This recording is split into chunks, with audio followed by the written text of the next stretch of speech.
আসসালামু আলাইকুম viewers, welcome to super English care. প্রিয় শিক্ষার্থীবৃন্দ, আজকে আমি ক্লাস 8 এর ইংরেজি বিষয়ের 69 নম্বর পেজের যে কাজটা রয়েছে, অর্থাৎ এই জায়গায় দুইটা টপিক রয়েছে, সেগুলো আজকে আমরা আলোচনা করব এবং এর পরের ক্লাসে বাকিটা দেখব। এই জায়গায় কি দেওয়া রয়েছে, let's read another note and know how to make a text coherent. অর্থাৎ চলো আরেকটা নোট পড়ি এবং কিভাবে একটা টেক্সটকে সামঞ্জস্যপূর্ণ করা যায় অথবা সংযুক্ত করা যায় সেই সম্পর্কে জানি। কোহিয়ারেন্স শব্দের অর্থ হচ্ছে সামঞ্জস্য। Coherence in writing refers to an interconnection among every idea within each sentence and paragraph in a text. অর্থাৎ কোহিয়ারেন্স বলতে বোঝায় একটি টেক্সট এর প্রতিটি সেন্টেন্স বা প্যারাগ্রাফ এর মধ্যে আইডিয়াগুলোর আন্তঃসংযোগ। It makes the text logically organized and gives a clear progression of the ideas presented in the text. বলা হচ্ছে এটি টেক্সটটিকে যৌক্তিকভাবে সুসংগঠিত করে এবং আইডিয়াগুলোর সুস্পষ্ট অগ্রগতি সাধন করে। So, readers can easily follow the line of arguments of the writer. বলা হচ্ছে সুতরাং পাঠক লেখকের যুক্তির ধারা সহজেই বুঝতে পারে অথবা ধরতে পারে। The coherence of a text mostly depends on your planning before writing the text.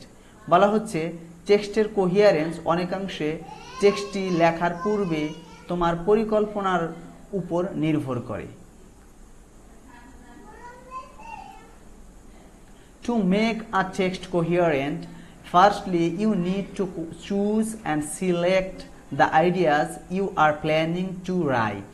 বলা হচ্ছে একটি টেক্সটকে কোহিয়ারেন্ট করার জন্য প্রথমত যে আইডিয়াগুলো তুমি লেখার পরিকল্পনা করেছো সেগুলো বাছাই করতে হবে।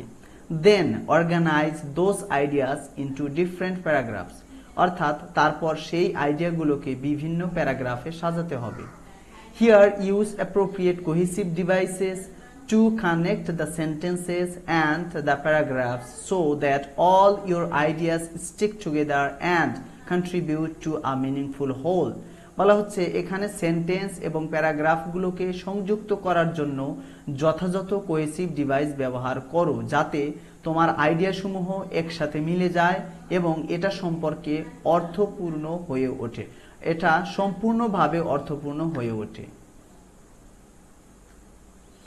Then review the text and finally edit your text. বলা হচ্ছে তারপর টেক্সটটি পর্যালোচনা করো এবং সবশেষে তোমার টেক্সটটি এডিট বা সম্পাদনা করো। To express your ideas, whether you writing a paragraph or an essay depends on the number of ideas you want to talk about. Let's know more about a paragraph and an essay. বলা হচ্ছে তোমার idea প্রকাশ করার জন্য তুমি paragraph লিখবে না এসে লিখবে তা নির্ভর করে তুমি কতগুলো আইডিয়া নিয়ে কথা বলতে চাচ্ছ তার উপর। চলো প্যারাগ্রাফ এবং এসে সম্পর্কে আরো কিছু জানি। আজকে আমরা শুধু প্যারাগ্রাফ সম্পর্কে জানবো এবং এর পরে ক্লাসে এসে সম্পর্কে জানবো। এখন প্যারাগ্রাফটা কি? A paragraph is a series of sentences that are organized and coherent and are all related to a single topic. বলা হচ্ছে প্যারাগ্রাফ হচ্ছে কতগুলো সুসংগঠিত এবং কোহিয়ারেন্ট সেন্টেন্সের সমষ্টি যেগুলো কোনো একটি একক বিষয়ের সাথে সম্পর্কযুক্ত। If you want to describe or talk about a single idea in brief, write a paragraph. অর্থাৎ বলা হচ্ছে যদি কোনো একটি একক আইডিয়াকে তুমি বর্ণনা করতে চাও তাহলে একটি প্যারাগ্রাফ লেখো। A paragraph is of different kinds and written on various topics, but all the paragraphs have a general three-part structure. বলা হচ্ছে প্যারাগ্রাফ বিভিন্ন ধরনের বা বিভিন্ন বিষয়বস্তুর উপর হতে পারে, কিন্তু সব প্যারাগ্রাফের সাধারণ তিনটি অংশ থাকে। অর্থাৎ আমরা বুঝলাম কি, প্যারাগ্রাফ হচ্ছে একটা টপিক নিয়ে লিখতে হবে, একটা সিঙ্গেল টপিক নিয়ে লেখা হবে এবং এই প্যারাগ্রাফ বিভিন্ন ধরনের হতে পারে, তবে সব প্যারাগ্রাফেরই কি সাধারণত তিনটা পার্ট থাকে। এখন আমরা সেই তিনটা পার্ট দেখব। তিনটা পার্ট কি? Let's explore a little bit more about the structure of paragraph. বলা হচ্ছে প্যারাগ্রাফের গঠন সম্পর্কে আরো কিছু জানি, অর্থাৎ চলো প্যারাগ্রাফের গঠন সম্পর্কে আরো কিছু জানি। এখন এই যে আমরা বললাম যে তিনটা পার্ট আছে, এখন এই তিনটা পার্টই এই জায়গায় আর কি তুলে ধরা হবে।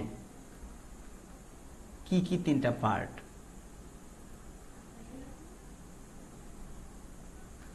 নাম্বার 1 হচ্ছে টপিক সেন্টেন্স। তাহলে in a paragraph, by reading the topic sentence the reader can understand what the paragraph is about। বলা হচ্ছে টপিক সেন্টেন্স, প্যারাগ্রাফ এর মধ্যে টপিক সেন্টেন্স পড়ে প্যারাগ্রাফটি কি সম্পর্কে, প্যারাগ্রাফটি কি সে সম্পর্কে পাঠক বুঝতে পারে। The topic sentence generally has two parts। আবার টপিক সেন্টেন্সের কি দুইটা পার্ট আছে। বলা হচ্ছে টপিক সেন্টেন্স এর সাধারণত দুটি অংশ থাকে। A হচ্ছে the topic itself and B the controlling of the idea। অর্থাৎ একটা হচ্ছে বিষয়বস্তু নিজেই একটা টপিক, আরেক টপিক সেন্টেন্সের আরেকটা থাকে কি টপিক সেন্টেন্সের আরেকটা পার্ট হচ্ছে যে ধারণা নিয়ন্ত্রণ, অর্থাৎ যে ধারা সম্পর্কে করা হয়, কন্ট্রোল করা হয়। That is a topic sentence indicates the focus of the discussion and hints at the writer's position regarding the topic।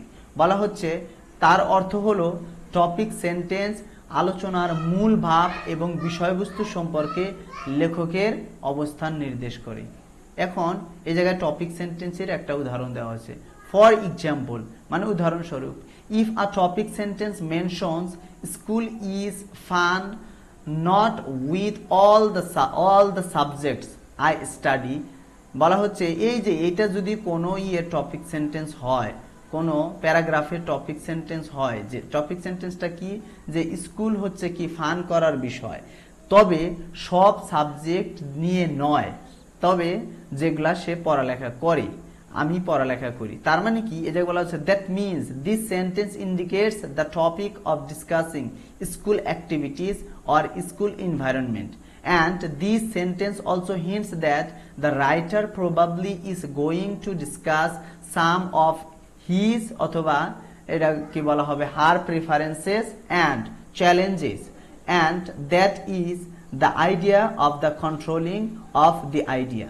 বলা হচ্ছে যে এই যে এইটা হচ্ছে একটা প্যারাগ্রাফের টপিক সেন্টেন্স যদি হয়, তাহলে একজন পাঠক এই পড়াটা পড়েই বুঝতে পারবে যে কি যে লিখতেছে সে কোন টপিকটা সম্পর্কে নিয়ে লিখতেছে।